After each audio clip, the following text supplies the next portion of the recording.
Aloha and welcome to Dojo and Tea, where we talk about martial arts and tea. Today, we're going to talk to Sifu David Wei, who has created his own tea company. Let's see what he has to say. Okay, hello. Aloha, David Wei. His martial arts school is called Wudon West. And what is the name of your tea business? There's no special name for it. It's still just under our umbrella services of Wudon West Cultural Heritage Center. The full name of our organization is Wudon West Cultural Heritage Center. And so in that, it's not just Kung Fu, it's not just medicine, it's all things Chinese culture. So music, language, arts, calligraphy, painting, tea. It's all considered cultural art. And so we explore it here. All right, that sounds good. So what are you going to demonstrate for us today? Well, you were kind enough to have me come on, and I would love to share tea ceremony. It's something that's brought a lot of depth to my practice, and I'd love to share some of the insights that I've come to along with this journey. Okay, so will you talk and let us know what it is you're doing as you go along doing it? Yeah, absolutely. So first off, tea service, it's interesting in that it could be medicinal, it could be spiritual, it could be healing for yourself, it could be healing for others, but really it just speaks to the gentle art of hospitality, the act of humbly receiving a guest and serving them with a kind heart. And so today I'm just going to be treating my tea as if I would an honored or esteemed guest. And so first I have my little tea set up here, and I have my clay pot. What I'm going to do first to greet my tea is I'm going to use boiling hot water to warm up my clay vessel. It's almost like if I were to warm up a seat for you, if you will. Sometimes a friend will sit in our chair to get it nice and warm and toasty before we sit down. And so I'm warming the pot before I introduce the tea.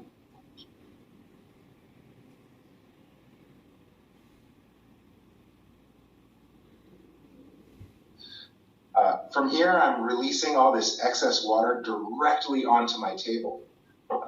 These tea ceremony tables are quite nice in that they have a basin underneath so that you can put your water directly onto the table and get all sloppy with it.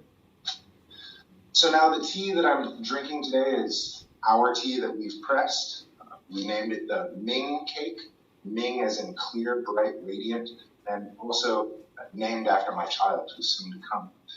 And so it is a ripe pu'er cake. It's been fermented.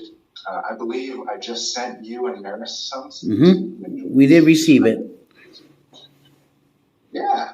So I'm just going to break a small piece off, and I'm going to put it directly into my now warm teapot. And I'm just going to give it a chance to sit in the sauna, if you will, just enjoy itself and slowly kind of open up. And in letting it do that, it allows the tea to rest. And consider if I just poured water straight onto it. Sure, I'd get tea, but I'd be brewing from the outside in.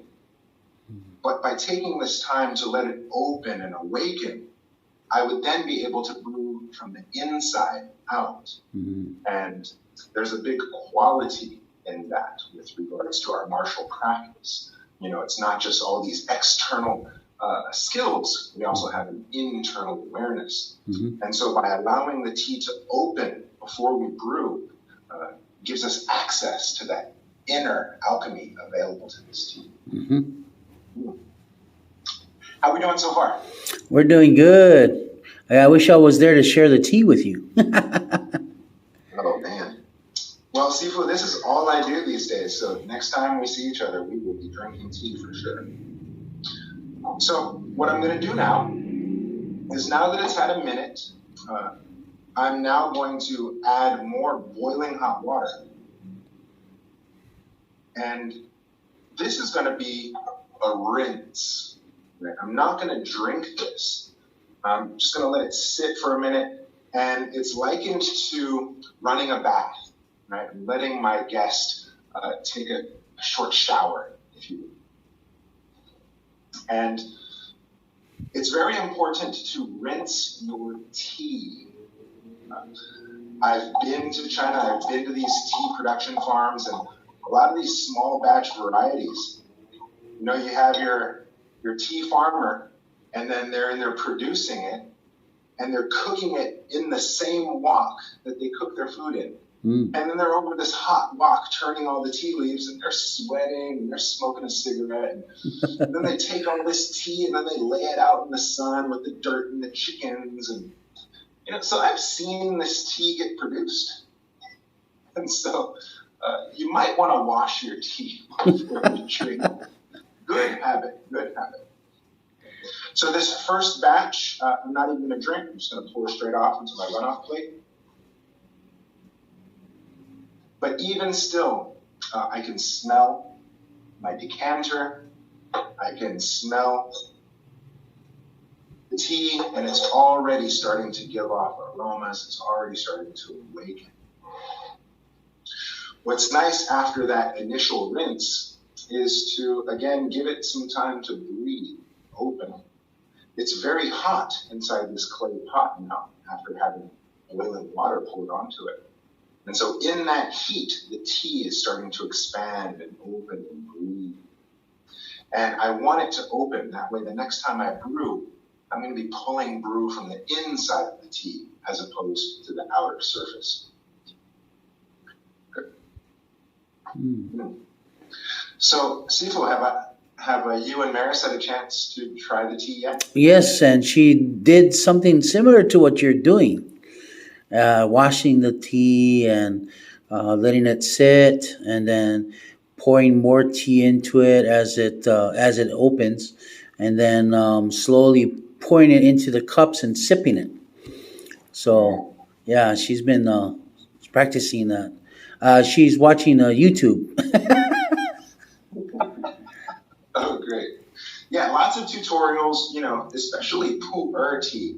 It's becoming more and more popular these days. Lots of people enjoy it. And so there's no shortage of instructional videos online these days. Okay. So what I'm going to do now, and this isn't specifically necessary for all teas, but since this tea was freshly pressed and just shipped from China, it still has a little bit of travel funk to it. And so specifically for this tea, I'm actually going to give it a second rinse. However, this time, I'm not going to let it sit very long. I'm going to do what's called a flash rinse. And so as soon as I pour that hot water in, I pour that hot water up. And then this is going to be just an opportunity to just finally rinse off any residual, any funky stuff that might still be left on the tea. Okay. Because again, it's still freshly pressed, so there's a lot of that processing funk. Okay. Travel funk that might be on it still. Now already, I don't know if you can catch that, but we're getting a very dark, rich brew. And consider, I just poured water in and poured it straight out, and we're able to get something very, very deep and dark like this. So it speaks to the richness of this tea. Yes. I love to smell the decanter after it's empty. I'm getting rich caramel notes, woody, oaky notes. All the flavors I'm looking forward to. So now, this is my first initial brew. And I don't let it steep too long, but I pour it straight out into my pot. And this first brew is going to be very deep, rich, and dark. With regards to 5 elements, this relates to the kidneys, right? Black, dark color relates to the kidneys. Consider that if I were to continue to brew, eventually this dark color will start to lighten and get progressively lighter into like a red color. right? And that'll be more for the heart, fire element. If I continue to brew, that red will then turn into an amber, orange, yellow. And that will be more for earth element. And then if I continue to brew, that yellow will eventually become clear, which will then be for lung and large intestine. And in that way, one tea can go through the course of the 5 elements along the course of the tea ceremony. So now, this cup's for you, Sifu. Thank you.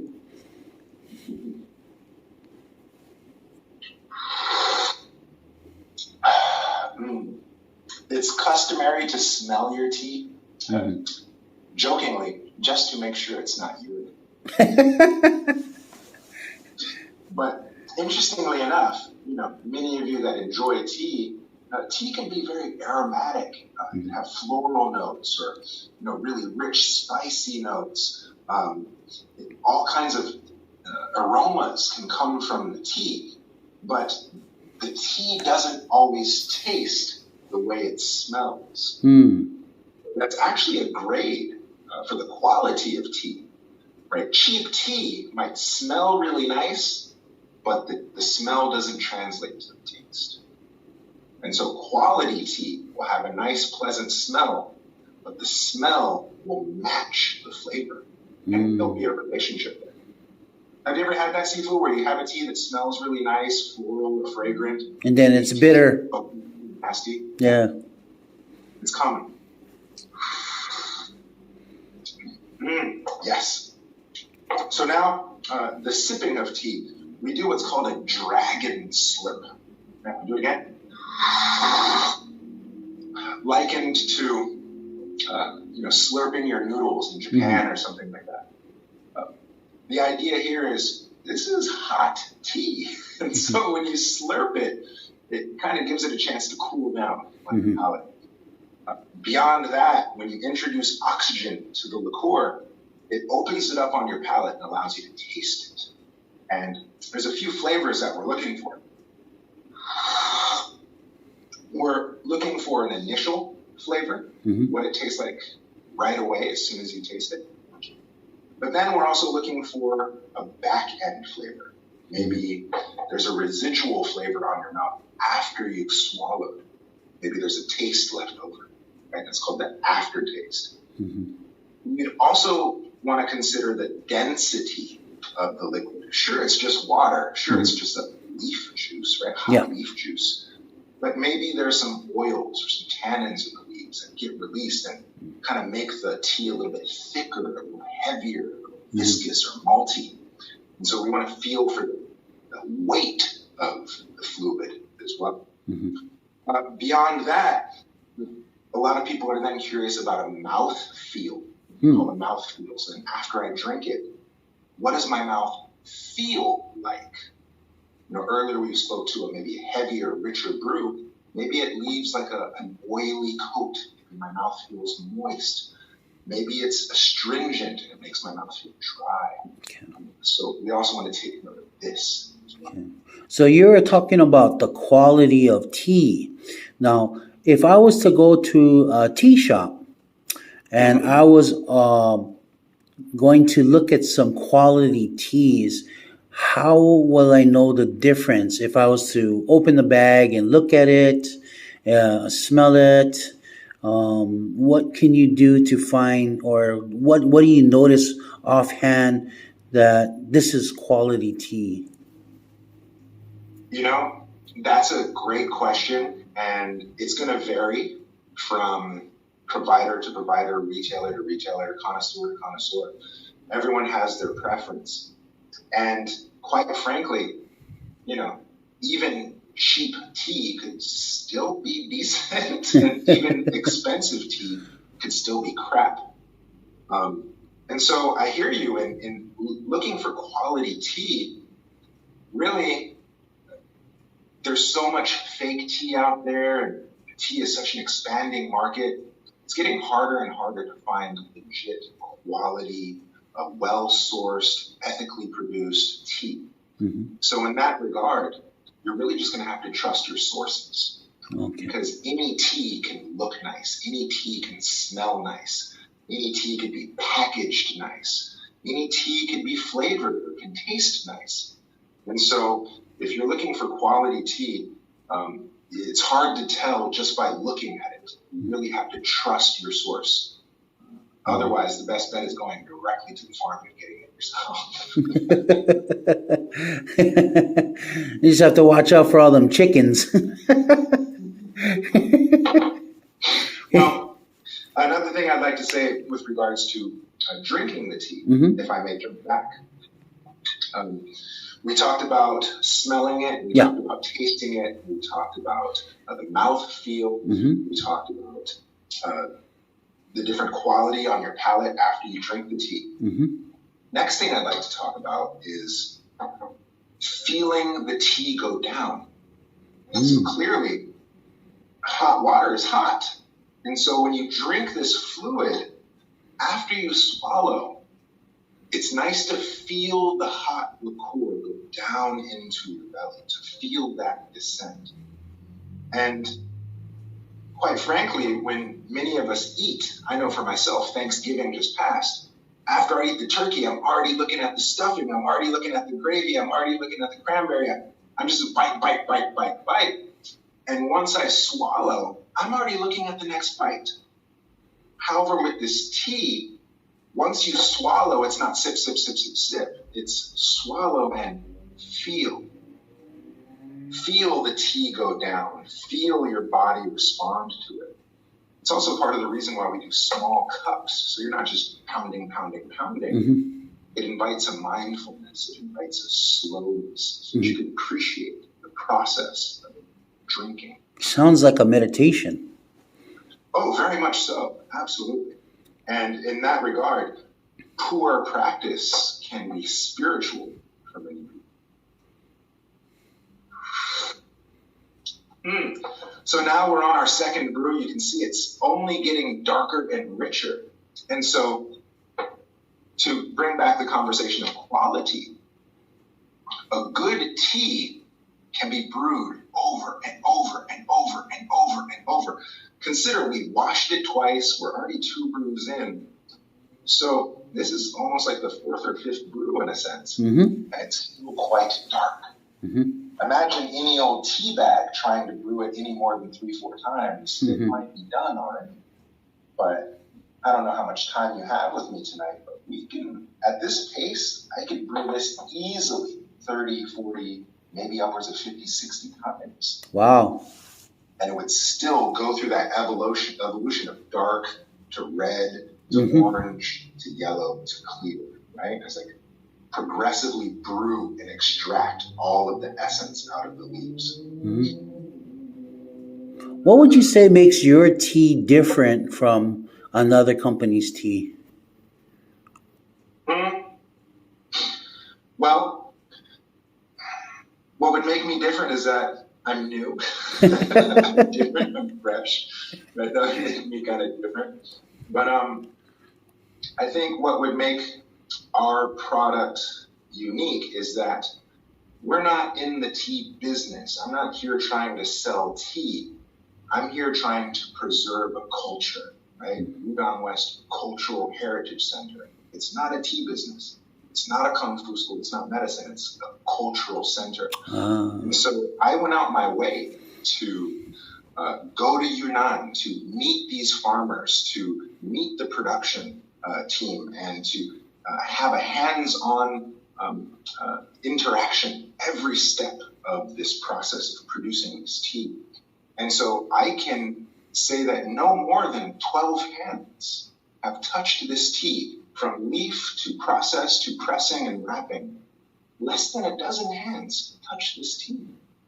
And so you think of your standard Lipton, first it's a machine picking it, and then however many people process in the factory of packaging. Like, how many hands touch your tea before you drink it?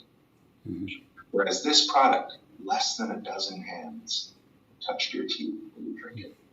And so in that regard, I can say it's special because I invested in the culture of it. I invested in the families that produce it. I went to the grounds where they harvest. I looked at the trees in the banyan forest, these 800-year-old trees. I was in there. And so in that regard, we're not drinking tea. We're drinking cultural preservation. Mm-hmm. And I think that's a big distinction. It's not tea, it's cultural heritage. Mm-hmm. That's good, man. That's very good. I'm glad you're able to share that with us, and share a little bit about the cultural heritage. I almost don't want to call it a company. It just it's something more than that. It's preserving heritage. And that's great. That's what I like. So, is there anything else that you can tell me about you, about how people can contact you? If they're curious about learning this heritage.